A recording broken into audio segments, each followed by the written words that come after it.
Good morning students. Class 7 में हम लोग चैप्टर पढ़ रहे थे अजीज ऑफ लाइफ और उसी के आगे आज पढ़ेंगे हम लोग। It was then he deducted at his percussions in talking the timber, for without it he would have been unable। उसने लकड़ी का अधीरता से या बिना थके हुए या थके हुए उसने उस लकड़ी का टुकड़ा ले लिया जिसके बिना वह तैर नहीं सकता था। Perhaps to reach the vessel, certainly he to return to shore should be unsuccessful in attending the attention। शायद उसके द्वारा वह उस किनारे तक पहुंच सकता था लेकिन और या उनका ध्यान आकर्षित करने में सफल हो सकता था।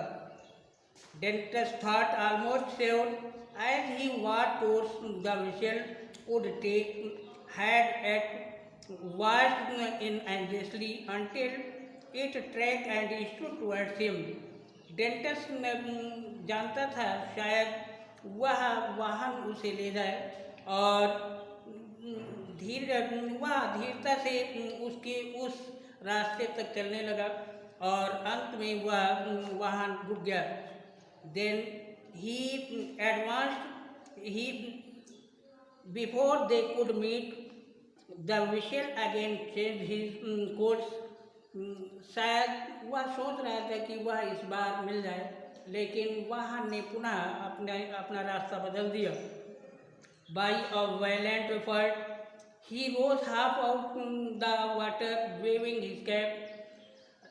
तूफान की वजह से उसने अपना आधा सिर बाहर निकाला और अपनी लाल टोपी हिलाई।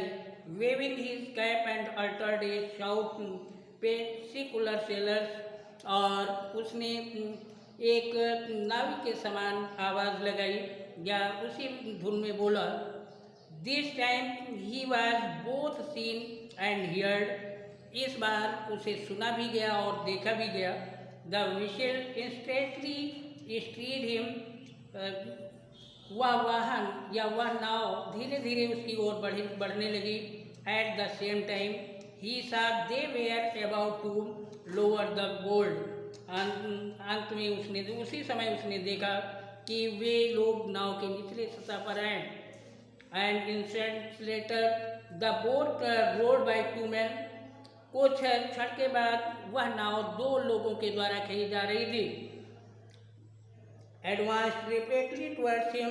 धीरे धीरे वह उसकी ओर बढ़ती गई। Dentist let go of the timber which he had thought to be useless and swam vigorously to meet them. Dentist उस लकड़ी के सहारे तैरने लगा जिसको वह बेकार समझ रहा था और धीरे धीरे वह उनकी ओर मिलने के लिए बढ़ गया।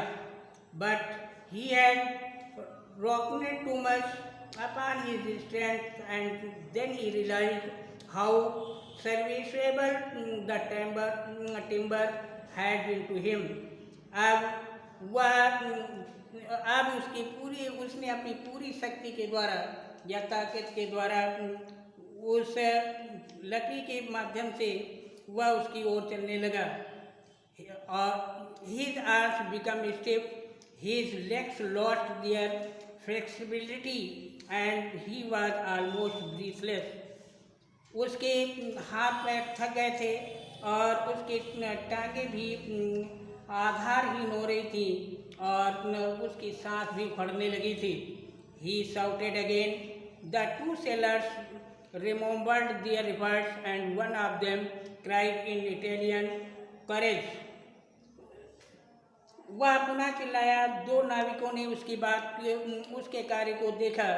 उनमें से एक इटली में चिल्लाया, साहस रखो। The words reached his ear in wave which he had no longer strength to surmount passes over his head. ये शब्द उसकी उसके कानों में तरंगों के द्वारा पहुँचे और उसने अपना सिर उठाया। He rose again in the surface, वह सतह पर पुनः आया। With his desperate effort to drowning man, और एक डूबते हुए आदमी के समान। He uttered a third cry, और तीसरा शब्द बुदबुदाया। एंड फेल्ट हिमसेल्फ सिंकिंग, और अपने आप को डूबते हुए पाया। The water passed over his head and the sky turn grey, पानी उसके ऊपर से निकल गया और आकाश स्लेटी रंग का हो गया। Convulsively movement again brought him to the surface, एक बार पुनः वह एक क्षण में वह सतह पर आ गया। He felt himself seized by the hair, उसने अपने आप को बालों में उलझा हुआ पाया। Then he saw the heard nothing he had fainted, वह कुछ भी नहीं देख सका, वह मूर्छित हो गया। When he opened his eyes, जब उसने आंखें खोली, Dentist found himself on a desk of the vessel, dentist ने अपने आप को मस्तूल पर, जहाज के मस्तूल पर पाया। His first care was to see what course they were talking, पहली ही बार में वह समझ गया कि वे लोग क्या बात कर रहे हैं। They were repeatedly leaving the Chetu depths behind, उन्होंने चेट्यू झील को पीछे छोड़ दिया था। Dentist was exhausted that the exclamation of joy he uttered was mistaken for a sting. Dentist उस थकान की वजह से और प्रसन्नता की वजह से शब्द बुदबुदाया और गलती से उसे वह दृश्य दिखाई दिया। इस प्रकार से आपने देखा कि इतने संघर्ष के बाद डेंटिस्ट अपने घर पहुंचने में सक्षम हुआ। Thank you. On the next day